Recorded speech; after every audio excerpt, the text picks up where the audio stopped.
This is Muse on the News with Lisa and Kel and Molly and Jana.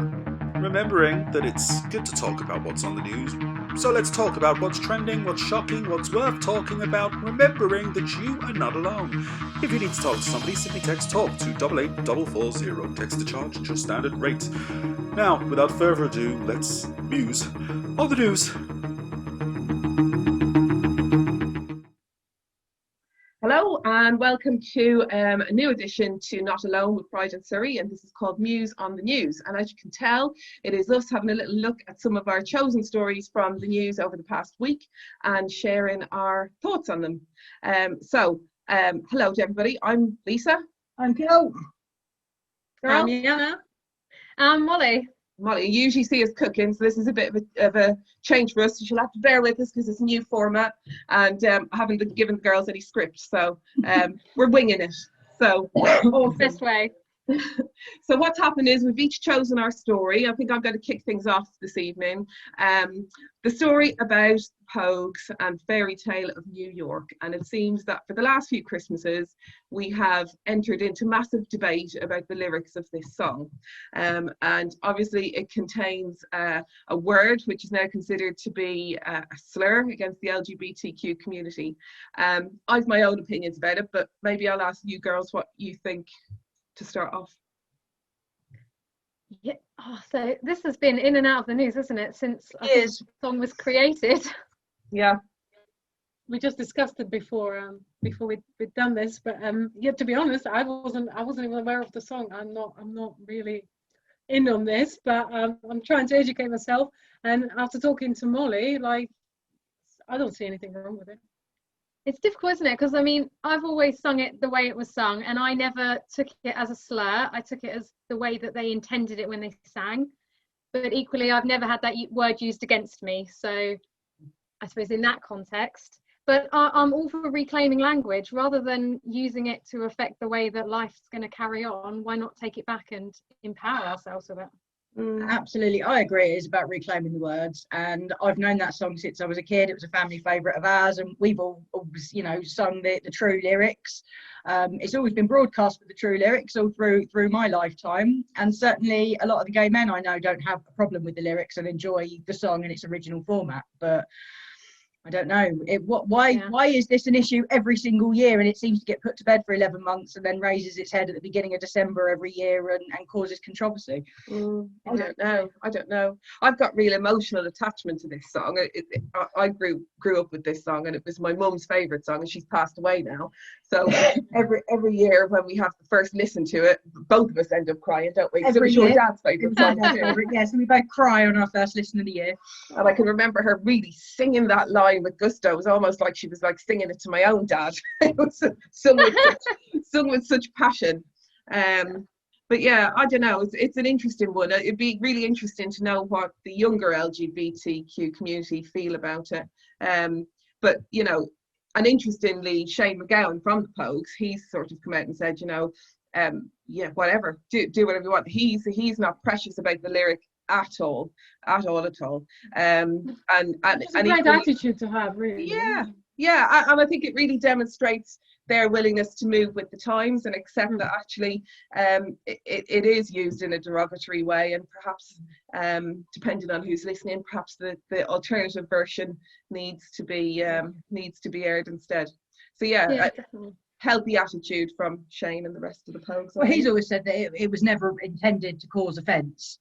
And equally he's not offended. I think Kirsty McCall, when she was alive, also said that she wasn't offended if people wanted to change the lyrics when they were, if they wanted to bleep it, or if they wanted to change it when they were doing karaoke, or however they were enjoying the song. They didn't mind that word was being replaced or removed.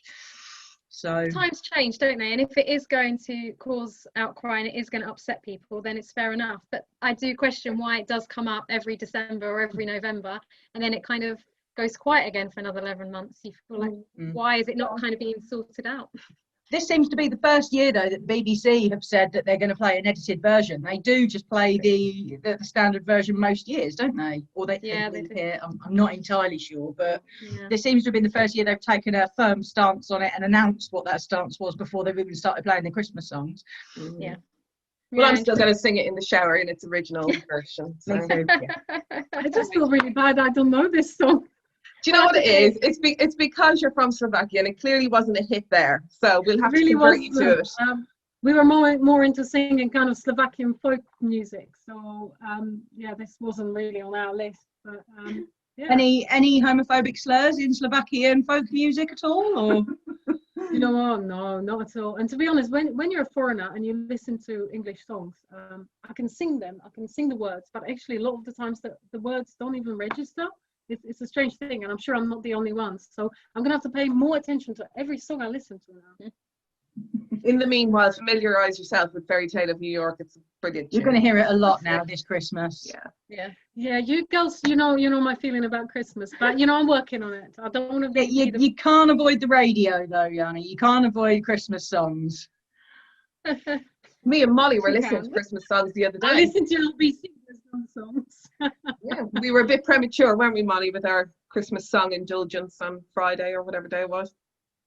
Yeah, I think it was Friday morning, wasn't it? We decided to go for it. Yeah, it's close enough. I'm happy to bring it a little bit earlier this year. Yeah, we need it. We need the cheer up. Right, okay, whose story's next? So next we have Molly's story. So yeah, go Molly, next. do you want to run us through your story? Yeah, absolutely. So this is all about people in the workplace, and that friendships are the key to diversity. And I think this is really important at the moment. During the pandemic, so many people have been forced to stay at home and work at home. And I think I've kind of thought that the main problem with that is isolation. It's not necessarily so bad if you're maybe an older person that's been in the workplace for a long time and they know how it works and they've got their friendship groups. I kind of thought of the younger people, and actually maybe they've only been in the workplace for a couple of years and now they're being isolated at home. Then I read this article and I thought this is a whole other strand to it as well. It's not just about friendships and less isolation. It's actually about meeting different people from different walks of life, and not just your bubble of where you've come from, I suppose, is it? It's actually about different races and learning from people. So I think this is something that really needs to be tackled, because if a lot of people aren't going to go back into the workplace, how are these people actually going to blend into society and actually become sort of all-rounded kind of humans, which is what we all aim to be? It is concerning. It is concerning, and I know that a lot of the workplaces I've been in before, people have taken a little while to get used to me because I'm a certain character, but quite often, certainly the older people have said, you're the only lesbian I know, dear, and I quite like you lot now, and what would be the word? I've exposed them to a different lifestyle that that they wouldn't have seen otherwise before. They may have had preconceived ideas of what us lot are like. Actually, when they work with me, they've realised that I'm just a regular person for the most part. Exactly. That's the thing, isn't it? Sometimes, I mean, online you just can't get to know somebody's personality if you don't see them in person, and how they work, and how you have a cup of coffee with them, and their kind of their mannerisms. Yeah, it's that water cooler chat, isn't it? It's getting to know people, like you say, from all walks of life, and I think it's been brilliant for society as a whole to have these blended workplaces. And what will happen, if we're all going to work remotely, what will happen to things like those really important sort of team building days? And I know we all roll our eyes when we've got to do team building, but I think ultimately we all accept that it's really, really valuable to get to know your colleagues for all the reasons we've just discussed, and I think meeting people outside of your own demographic and getting to know and really understand different cultures as well. It's not just about meeting the gays, is it? But it is, different nationalities, different cultures. It's really, really important, I take all three of those, and because I work in a very male-dominated industry, being railway. So I'm one of very few women. So obviously you've got a woman who's a foreigner and a lesbian. So diversity poster child. Yeah. So I think it's great for the guys at work, because that they've got a lot to deal with when I come through the door. It pushes you out of your comfort zone, doesn't it? It does. But actually, I think most people know how they're expected to behave at work, and therefore they do treat everybody more equally than what they perhaps would in a social situation. They talk to people that they wouldn't necessarily have a chat with in the pub or at the queue at Sainsbury's. Definitely. And, you know, That's right. You wouldn't, maybe in some instances, you wouldn't naturally gravitate towards people who weren't like you. And in work, you don't have a choice because you're working as part of a team thrown together towards a common goal. So you've got to make it. You've got to make it work. It's interesting though. Do you think there will now be a bigger move towards home working even when this pandemic comes to an end or slows? Do you think there's going to be more of a move to it? Yeah, I mean, obviously I'm self-employed, most of you know, and I work for a lot of people that used to go into offices but could work from home a couple of days a week, and they're now obviously all working from home all the time. And quite a lot of them have said to me that their offices have already said, moving forward, we know you've got all the kit at home now, you're just as productive, if not more, from home because you haven't got commuting time. And if you've got that space where you can do it at home, you know, there's less overheads. But I think if we're going to do that, which kind of does make sense in a way, if you can be productive and you can do everything, but then the workplace has to make that effort to do team building and to do exercises where you do meet up in person and you still have like meetings and that together. And like you were saying, the social side of things, it's not just about working together, it's about going out and finding out what that other person does on the weekend and whether they've been on holiday, and you can learn from those people. I think it'll have a big impact on mental health, actually, people being stuck at home and not having that interaction. Even simple things like, you know, making sure that you've got to get up and out the door and make that journey, that commute to work, and that whole part of the day. You know, and like you said, asking people what they did at the weekend, all these kind of things that make up like really important conversations that you have with people. And to not have that, and to, you know, most of us know that everyone's sat in their gym jams at home and putting a shirt on for a Zoom meeting. Yeah, we all do it, and it's not good, is it, going forward? And I think you lose that small talk. You know, you log on for a meeting, and whereas before you would have had the water cooler chat, you would have caught up with how's your wife, how's your husband, how are the kids. You don't have that now. You just log in and you're more interested in whether everything's working, and then you just crack straight on to work. I know there's a lot of cases where companies actually give people choice. So if they're happy with them working from home, and I heard a lady talking about this, and she said, you know, I'm a person that's quite happy to work from home. I don't particularly like traveling. So for her, actually, you know, the traveling bit can be mentally more exhausting than just working from home. So for her, it's good. And she says, you know, I'm hoping that the company will work in a way where all the young people that need that social interaction will be going to work. And people like us who are now, you know, we've only got 5 years until we retire, and we're quite happy to be home. We've got our lives, we've got our, you know, friends and whatever, but let those youngsters carry on going to work and have the social side of things. But also it's really important, I think, that there's good role modeling as well, right? So in that situation, then you've got the senior element of whatever organization they're working in, and then these young people, they need to learn, you know. And I think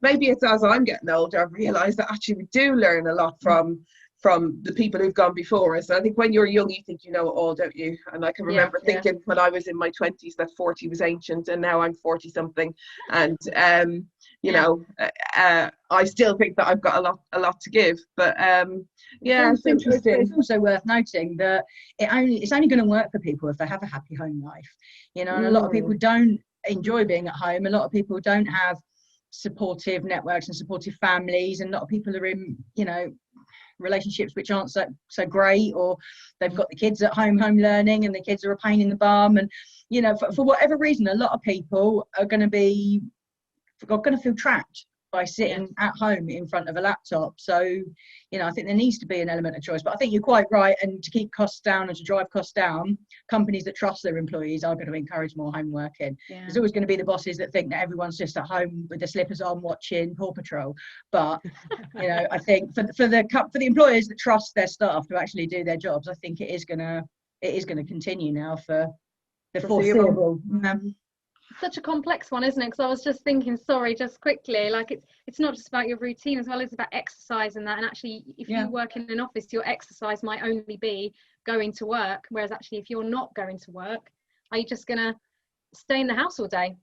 Yeah, There's no routine to go out and actually stretch yourself, is there? that's it. It's the walk to work, it's the cycle to work, even if it's just running for the train. It's that bit of fresh air, it's that getting out and about, and it's that, again, that human interaction. It's buying your ticket, it's buying a coffee, it's those little interactions which actually make such a difference to people's day. I know I feel infinitely, bouncier and happier when I get a smile from the bloke making my coffee in Starbucks, and somebody holds a door open for you, and those small human interactions that really do have a positive impact on your day, they're all going to be lost by sitting in your gym jams and sticking a shirt on for a Zoom.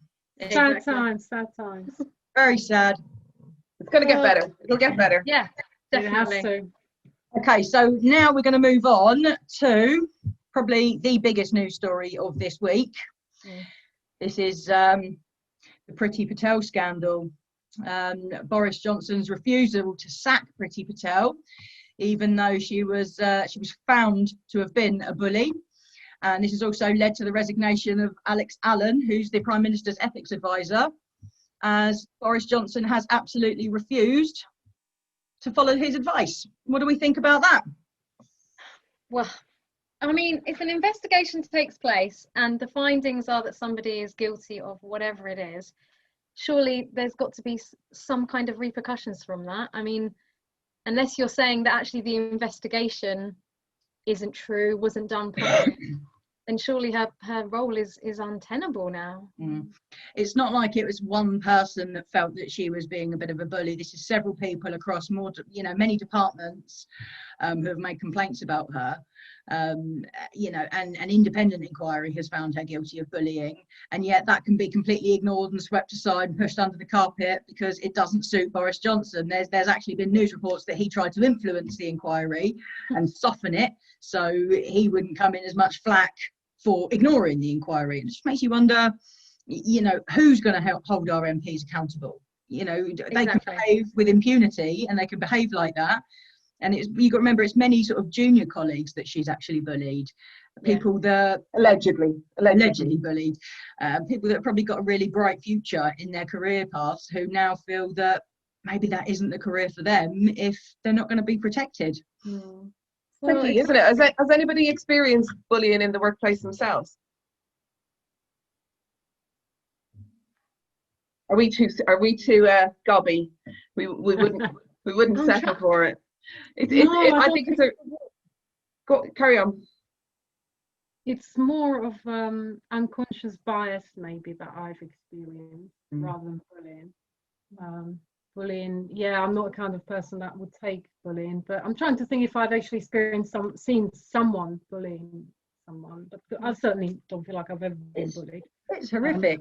There's no place for it. And imagine if the place like Parliament, the government, doesn't set an example, the other companies, small companies, have no chance, right? Like, this is so important that they set the right example and things happen. If it's proven that she bullied someone, she needs to go. As simple as that. I mean, well, otherwise you're actually saying that the junior members of staff don't matter as much, and the MPs are above them and above us and above inquiries, and like you say, who's going to hold them accountable?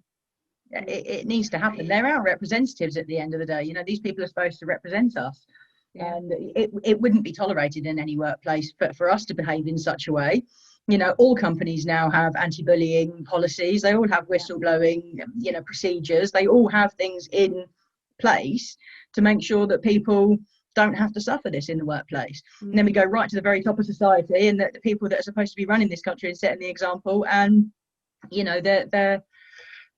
they're allowed to do whatever they want and get away with whatever they can, and I just think it's absolutely shocking. I think the most ironic part of this was that this story broke in Anti-Bullying Week as well. Of all the times for it to break, it came out at that time, and maybe that's why it came out at that time. Who knows? Yeah, perhaps. You think bullying only happens like in the playground and at school because kids are stupid enough to do that kind of thing, but adults, really? I just can't get my head around it. I really can't. I'll tell you what, I know that bullying does go on in schools, and there was an incident in one of our children's schools last week, and it was actually a bit of LGBT bullying actually, and some it was name calling really, our child intervened and removed his Got it out of friend from the situation. But I have to say, the school rang here, took it, because our kids are now subsequently in isolation, rang here, took a statement from him, acted on that statement, sanctions were issued, and it was dealt with like that. And if they can do that with schools, that's exactly what should be happening in every workplace, including ministerial offices. And I think it's absolutely unacceptable, you know, and by all accounts that one of the victims of this bullying ended up collapsing and was very unwell from stress, and it just really just shouldn't be the case whatsoever. Well, it's like we haven't moved forward at all, is it? You know, it used to be that you would put a case forward that someone was bullying you, and it was your word against theirs, and yours would very rarely be believed because you couldn't always prove it. And that seems to have been going on for decades. And unfortunately, her boss has stood up for her rather than actually listening to the victims, multiple victims.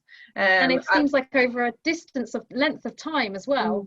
Yes, this isn't, you know, a one-time issue where she's misspoken and somebody's taken offence, you know. And I think her apology was lacklustre as well. Put her apology here. I was sorry that my behaviour upset people, and I never intentionally set out to upset anyone. But, you know, that's not saying that she was wrong. That's not saying her behaviour was abhorrent. That's saying, well, you know, I didn't really mean it. It's almost like saying, you know, I didn't give offence, you took it. And exactly. I think it's not good enough, you know. And children these days, they've got access to the news, they've got access to, you know, to all of these news articles, and they see that, and, you know, it's no example to be set to anyone, particularly of young people. I think it's shocking. Exactly. If she can bully and get away with it where she is in her role, then the kids in the playground are going to think, well, I can easily do it. Lead by example. And they should be our examples. They are representing us, aren't they? They're in the highest in our land, and they are our examples. It's be interesting to see how this moves on, you know, because actually leopards don't really change their spots, particularly if they get away with the behaviour that's upsetting people. So we'll see. I'll say she might be skating on thin ice, but maybe not. We'll see. Difficult. She seems to be very much protected, doesn't she? But I think it's important probably at this point to say that anybody who is experiencing bullying, LGBT bullying, homophobic bullying, transphobic bullying, you can report it.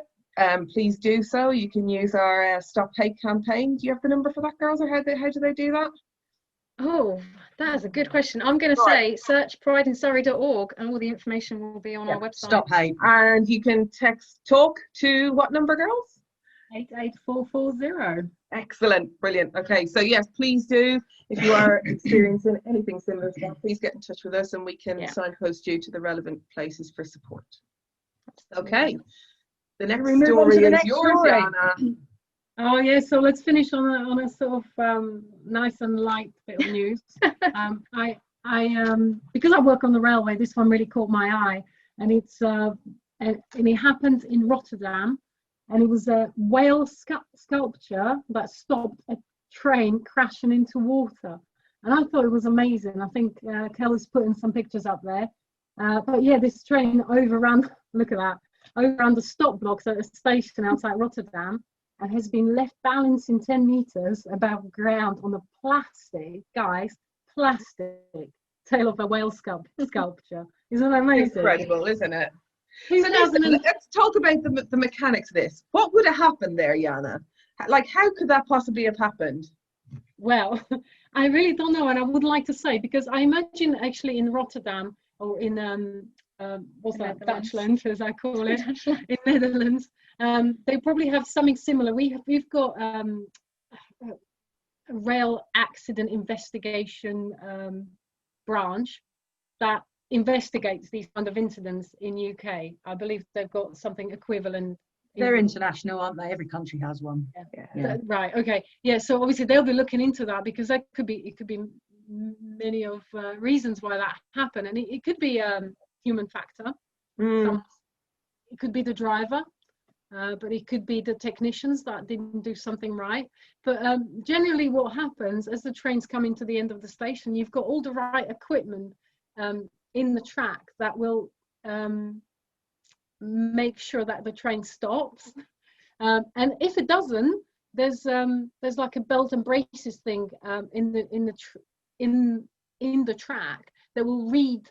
It will send a signal to the train and will automatically apply the brakes. So if the driver has failed to stop, there's something that's called like train protection warning system, and the train will pick up signal from it and will automatically apply the brakes. So you should stop. That's incredible, isn't it? That's very clever.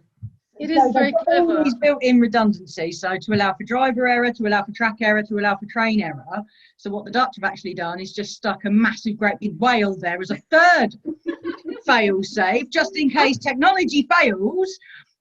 They've got, and actually the interesting thing is the tail of a whale is called a fluke, and what a bloody fluke that thing landed on there, and nobody died. I think it's fantastic. I'm not sure how they could do it at Waterloo, because if you know Waterloo, you just come into the end of the wall kind of thing. We'll just have to knock the concourse down and stick some sculptures there. Yeah, absolutely. Replace an artist. Yeah, I think it's incredible. That is so lucky. And obviously, no one got injured. The driver managed to get out and went and got himself checked. And it was absolutely fine. So nobody got hurt, and that's amazing. That's why it's amazing. It wouldn't be an amazing piece of news if it had gone all wrong. Guys, he's going to have a talking to, though, isn't he? You wouldn't want to be him walking into the office on a Monday. No. Do you know, saying that, funny story about this, right? So 2018, I think, I was asked to do a rest day, okay? I remember this day. And I don't often work rest days because, as you girls know, my shifts are pretty tough as they are. And I was like, look, I can't. And it was because they had major works going on at Waterloo. They needed someone there just in case something goes wrong. So me as a mobile operations manager, I sort of deal with any kind of incident. So I'd go to Waterloo, and if anything happens, I'm there to deal with it, right? And I said, look, I really don't want to. And they're like, no, please, we need you. Like, you know, you're going to get overtime. And I was like, okay, I don't really care about the overtime. I'll do it to help you out, okay? And it was a late shift starting 1 o'clock in the afternoon. I wake up in the morning, put the TV on, and I kid you not, on the news comes up derailment at Waterloo. Happy birthday to you. I swear to God, I'm like, please tell me this is not happening. And I like checked my work phone and everything. So this is happening. I'm going to work and it's going to be dealing with the derailment. I was like, this is not good. But do you know what? It was probably one of the best moments of my career, because to be at Waterloo and deal with the derailment of a train. It's actually, it looks good on your CV when you're like real crisis management, isn't it? Yeah, it was good, but it was scary. It's good to put everything into practice, isn't it? And I don't think you had a real derailment before then. At Waterloo, guys. I know, of all the places, it doesn't get any busier, does it? No, it's not. I mean, you know what Waterloo looks like. There's so many roads, and you know, you got to assure a safety of every single person. I had a lot of people on site, and I had a derailed train that we tried to re-rail and move. So it was it was a good experience. But thankfully, thanks to the hard worker guys like you, we don't have them very often, and we've got a very safe railway in the UK, haven't we? We have. Yeah, I can confirm. Interestingly, this Rotterdam incident, they've had to, the police had to come and move people on because of COVID. They were all gathering, weren't they? They're gathering to see this suspended train on this. Standing under it. Yeah, I mean, incredible. If I was nearby, I'd be putting my oranges on and going on the track to see it and take photos. I'd be like, I need to see this. I mean, the way it was hanging, I wouldn't want to be anywhere near that, just in case it comes smashing down. Well, it was the end of the line, wasn't it? So they probably had to, like, what do you what do you call it when you disconnect them? Uncouple. Uncouple. I was going to say unshackle, but that's a bit Gwyneth Paltrow, isn't it? Uncouple the train. Yeah. You unshackle your girlfriend, not the train. Never. I'm not shackled. Not currently. Say no more. But yeah, that was a really good story. I did enjoy that. Yeah. Let's hope it doesn't happen again. But, you know, it was a good one. Fingers crossed. Brilliant. Yeah. Next week's news article: the Dutch planning to build plastic whales at the end of every line in the country, just in case. Yeah, fantastic. Yeah, great idea. It's a whale because it's in the water, obviously there, but here, you know, water in London, it wouldn't make sense. So we'd have to use imagination and use different animal. Paddington Bear. Yeah, bear. I was going with a phone box, you know. But... Yes. Phone boxes, Paddington Bear, small scale, Buckingham Palaces, beef eaters, soldiers with bearskins. And a leprechaun. And a leprechaun for all of the course. Irish in England. To save the Irish people. Indeed. Right, okay. Well, that's our last story. So we probably should just tell people about our World AIDS Day programming that will be going out next week on the 1st of December. So we've got, what have we got? We've got lots of surprises for you. Is what we got. have Some good interviews, some lovely messages of support. There'll be some musical performances, word or two from Stephen, I'm sure. Am I forgetting anything, girls? No, all will be revealed, and I'm sure we'll put. Yeah, we don't want to say too much, do we? No, we don't. We don't. But, We you will know, be marking the day with, the aplomb it deserves and the respect it deserves, and we will be putting a lot of hard work into making sure that World AIDS Day is represented across all of our channels, and there's content there for all of our viewers. And that's just what we do in Pride in Surrey, because we're not just that one day in the year, we are 365 days in the year. That's it. We're a year-round service, not once a year party people. And Dan proud of it. Yeah, absolutely. I think it's really important to note that we are always here. Do you want to, Jana, you're very good at giving the talk number. Do you want to give that out before we sign off? Of course, guys. Look, if you are struggling, please do contact us, and you can do that via a text. If you text "talk" in capital to 88440. Lovely. Okay, that was our first Muse on the News. I hope that you enjoy it. Let us know what you think. Let us know if you like it and if you would like it repeated. Feedback's always appreciated. Yeah, and if there's any stories that you would like us to discuss, Yeah, send them in. Send them in. We're up for pretty much anything. Funny ones we'd like particularly. If you see anything unusual in local news or nationally, let us know, because we're always interested in having a chuckle at the news. Lovely. Right. Good evening, everybody, and we'll see you again next time. See you again. Thank you, ladies. Good night, everyone. Bye bye.